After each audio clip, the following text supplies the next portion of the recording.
You're a fucking scrub-ass bum, camping-ass, sit-rep pro-ass, fucking stay-at-home. What is up, dudes? It's Jeremy. I'm talking about The Last of Us Part 2, the spoilers, and this is kind of a reaction to the latest trailer, but not literally. I'm not going to put the trailer on.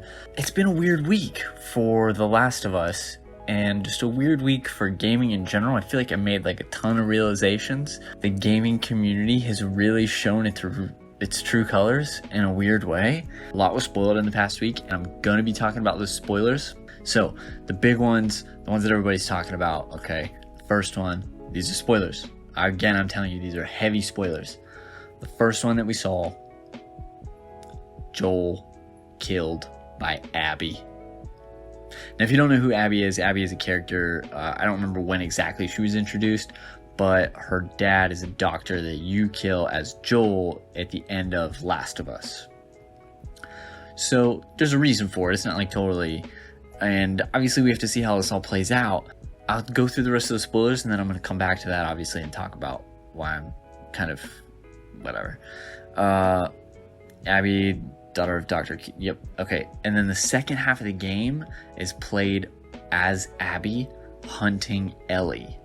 And then kind of like a Ellie dies ? I watched the entire video, so I don't know where that came from.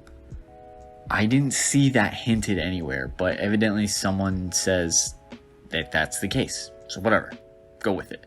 Here's my thing with the Joel killed by Abby and people being upset. It sucks, obviously. I love Joel, especially by the time that Last of Us wrapped up. But I think it's weird to be so aggressive and angry at a developer for killing a character because you like them. I just don't think that's fair on the developer. Like they can't kill a character that you care about. I do feel like you have to see how it all plays out and see. I'm sure it's a very significant part of the story. I liked Joel's daughter, and you only see her for like 2 minutes before she dies at the end of the first one. I mean, the very beginning of the first one. So like, I think it's shitty to be like, well, I liked Joel. Why did they have to kill them off? This was so dumb on their part. And like, they killed his fucking daughter in the first one. So I don't think there's any rules about who it's right to kill and not kill in a Last of Us game. Like that shit hit hard in the first one. I'm sure that this will have a huge impact on me in the second one. I'll be bawling like a baby. And then the second half of the game being from Abby's perspective. People are, first of all, extremely transphobic and gender. I mean, I don't even fucking know, dude. Like, people are so upset about Abby even being included in the game at all, and they're like, we don't know this character at all. Why should we care about her? Like, I don't think you've seen the story, and I'm not one of these people just defending the developer, like, you have to try the game first.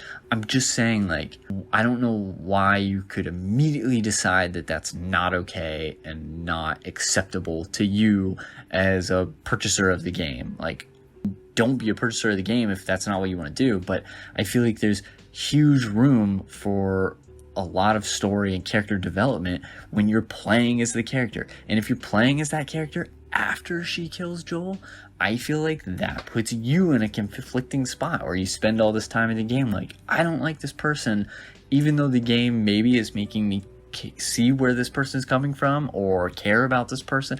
I don't know. It's very weird to just immediately disregard her as like potentially being a positive part of the story.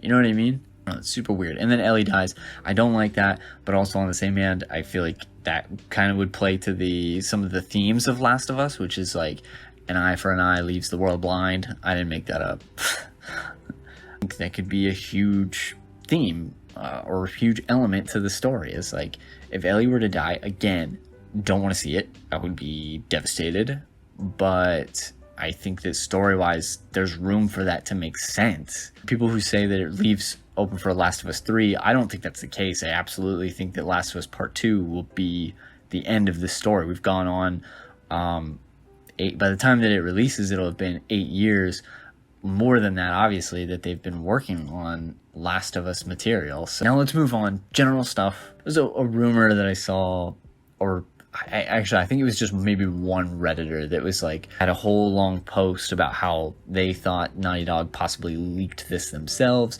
Neil Druckmann has been quoted saying before that Last of Us Part 1 was about love and Last of Us Part 2 would be surrounded around hate, and so they leaked this to get everyone hated and talking about it and just hate everywhere, hate these fucking developers and this fucking game and these fucking characters. I think that's extremely unlikely with how much backwork they've had to do with these leaks, taking, you know, all of like the copyright strikes and stuff. I think that that's probably not the case at all, but I think it's an interesting narrative to be like, yeah, they showed some footage that pissed some people off, made them buy the game and love it. I don't know, you know what I mean? It seems super backwards. Druckmann is evil. Actually, my note says Drunk Man is evil. What a twist. So yeah, Druckmann is evil. I've seen that before. I haven't looked terribly into it, but I think in general, like Naughty Dog working conditions, I know like just in the last few years, we've seen a lot of different, Rockstar was another big one, like working conditions being really shitty for developers. And I think that's been the case for a really long time. It's only recently that some people have started caring about it. But why I wrote that in here is because I feel like what I have seen in the last week is a large percentage of gamers that clearly don't give a fuck about the working conditions of the developers, because they're like, you all that time and all that work and you didn't make it for me. It's fucking dumb, dude. Like these people, there's people, like there's high divorce rates in game developers. They have a shitty job that's like a lot of blood, sweat, and tears. And in some cases, what's the gain? Like what's really the gain?